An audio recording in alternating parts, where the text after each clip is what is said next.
Greetings, ladies and milligans, and welcome to this latest edition of ReTFOS, where I take old stories I've narrated and update into modern audio standards. This particular story is called A Ruby Amongst Diamonds, written by old sci-fi. December 1st, 2035. Mom, where are my new jeans? Ruby called down the stairs. She waited for a reply and heard nothing. She kept searching, but could not find what she was looking for. Then she realized how long it had been without a response. She stood up and walked downstairs. Ruby's mom was staring at the screen in the kitchen. Mom, do you know where my new jeans are? Ruby's mom, startled by her daughter's voice, as though she had not quite heard such a thing before. What? Honey, sit down, her mom said. She turned her attention back to the screen. Ruby sat and looked at the screen. Scrolling across the bottom of the screen were the words, Alien Intelligence Discovered. On the screen was a man standing behind a podium with NASA logo over it. There were diagrams on the screen behind the man and a map of the solar system with highlighted areas in the Oort cloud. Ruby recognized it from school last year. Ruby caught the man's speech in mid-sentence. An extra solar origin. I want to be clear here. We know nothing about the ship, other than it is clearly artificial and it has maneuvered into a long-term orbit of our sun. Our best guess has this ship passing within a few million kilometers of Earth sometime within the next 20 years. That's assuming that it makes no further course corrections. Questions? The reporter raised her hand and said, Have we tried communicating with it? The man at the podium said, We have tried signaling it, but radio waves will take nearly 2 weeks to reach it. Then they have to decide to respond or not. And it's another 2 weeks back, so it is a minimum of about a month to hear anything, plus however much time it takes the ship to react. He pointed to another reporter. Are we in any danger? And the next reporter asked.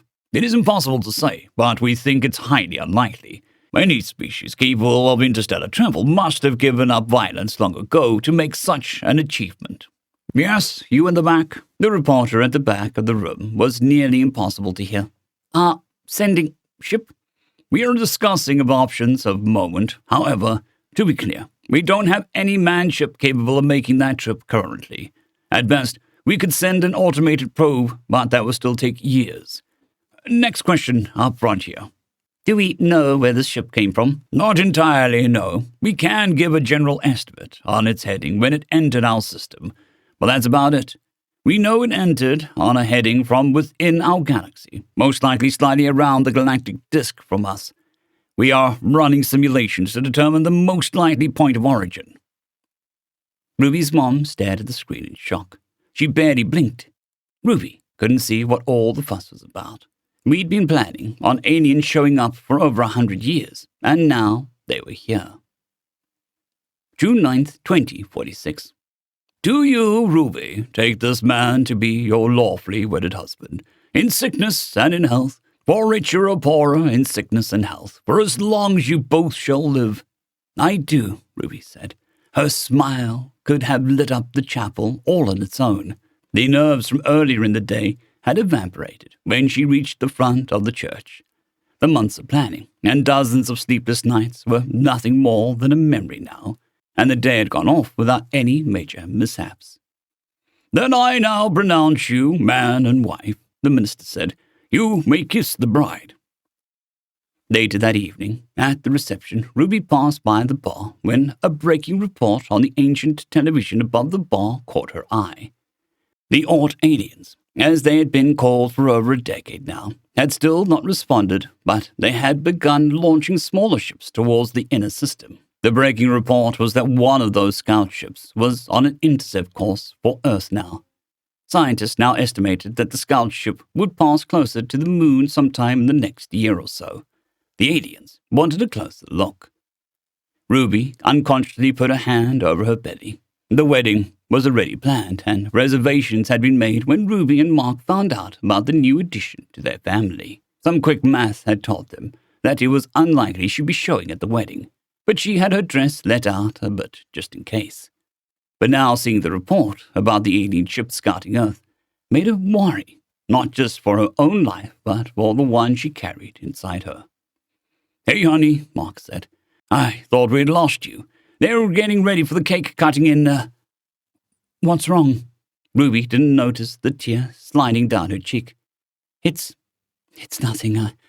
I saw the news report. Those aliens are going to be buzzing Earth in a year or so, and with a little one, she paused to wipe away the much larger collection of tears in her eyes. Must be the hormones, she said, half laughing. Mark walked over and wrapped his arms around her.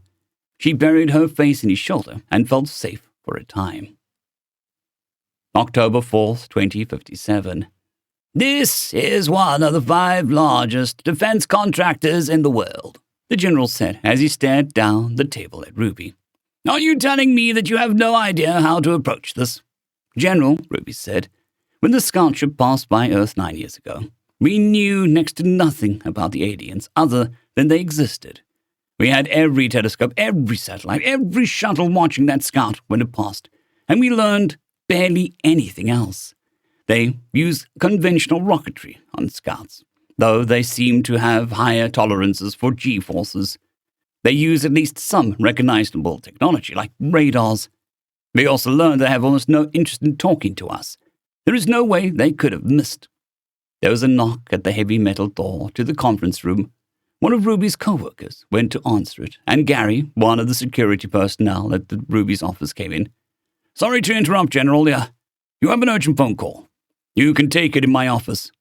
Gary led the general out of the room. Ruby looked to the other members of her team. The rest of the government officials tried to continue the conversation in the general's absence, but they made little progress. 10 minutes later, the general re-entered the secured room. I'm afraid this discussion isn't just academic now, the general said. This information is currently classified, but it will come out. The aliens have reached Jupiter. They sent some kind of ship or device down to one of the moons.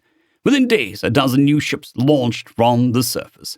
And they tell me the moon lost at least 30% of its mass.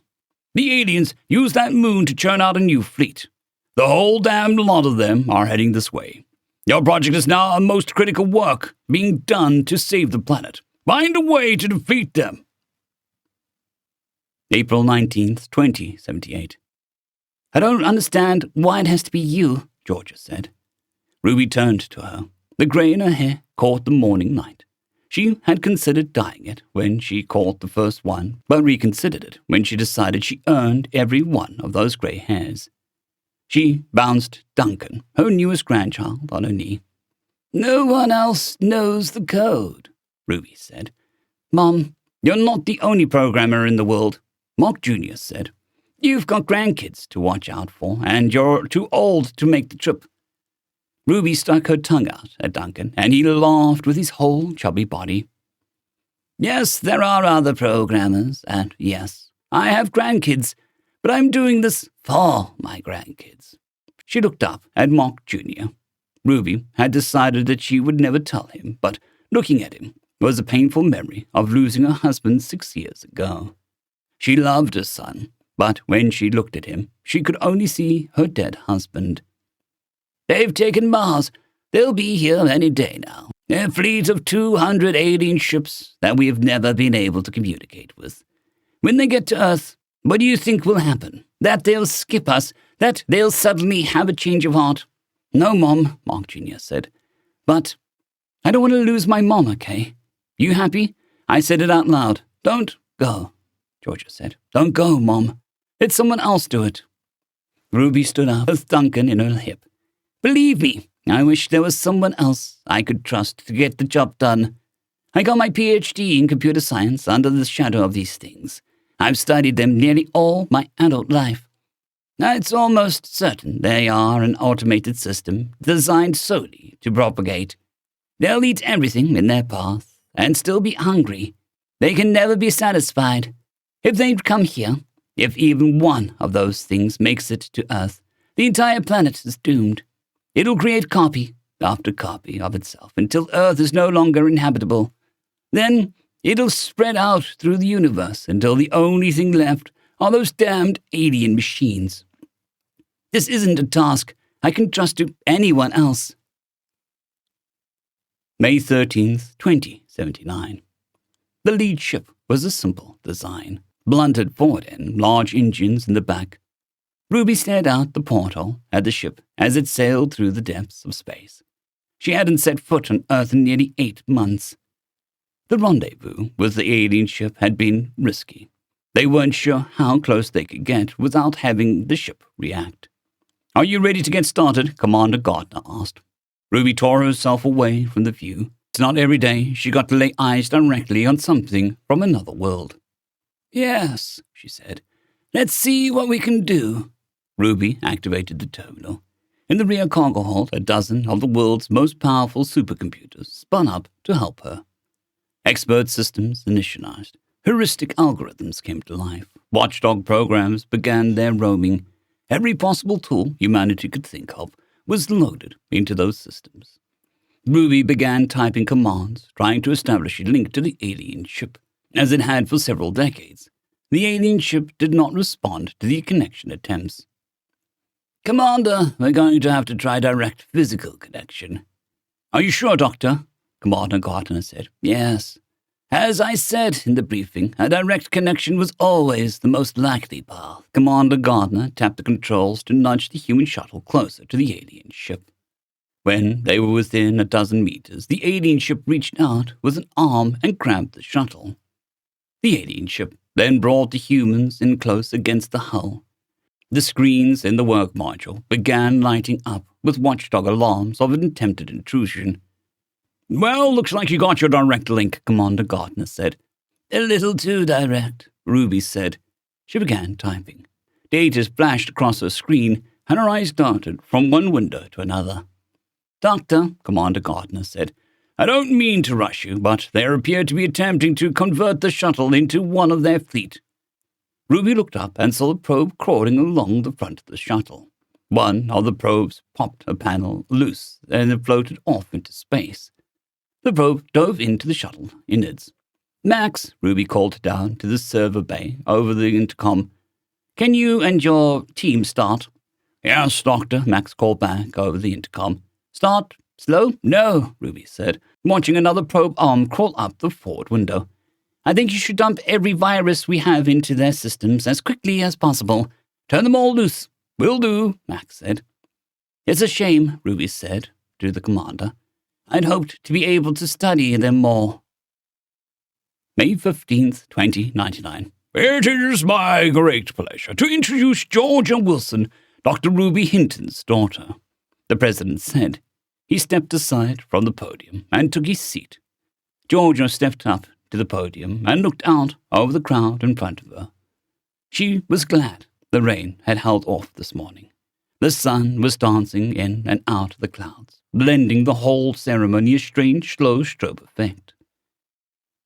"It has been 20 years since my mother launched into space. Of course, you all know how it ended. She and her team managed to stop the alien ships from consuming Earth. Her ship was lost in the explosion. Their bodies never recovered. It is a story that we have told 1,000 times, how Earth came this close to complete destruction.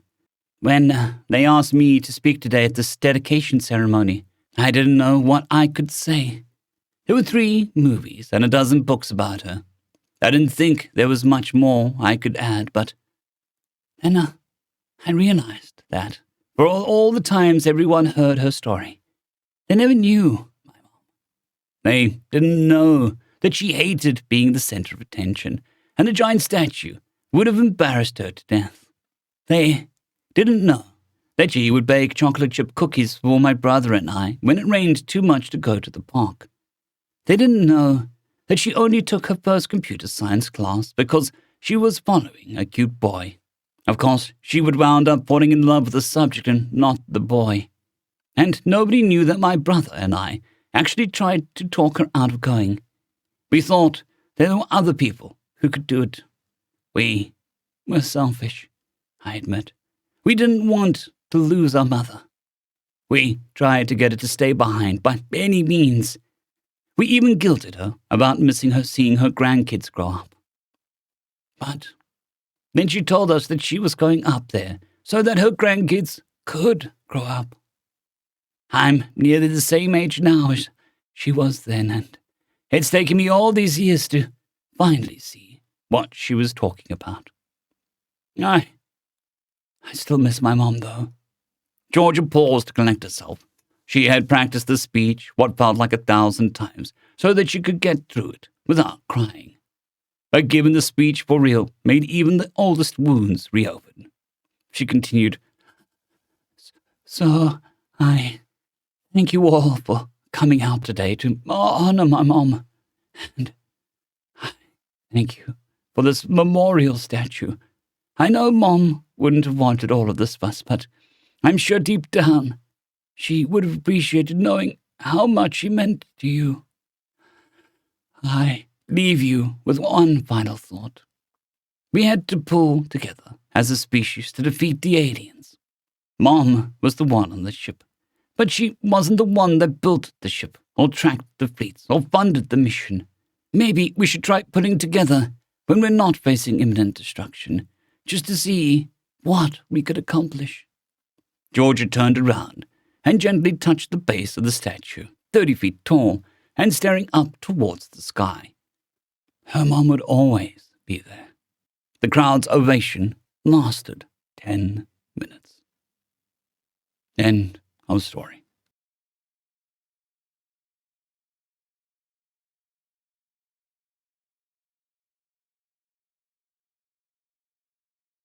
I'd greatly like to thank our Tier 5 channel members, Caspar Arnholtz, John Creighton, Manatharia, 050, Dragzoon WRE, and Elijah Silvercross. Thank you very much.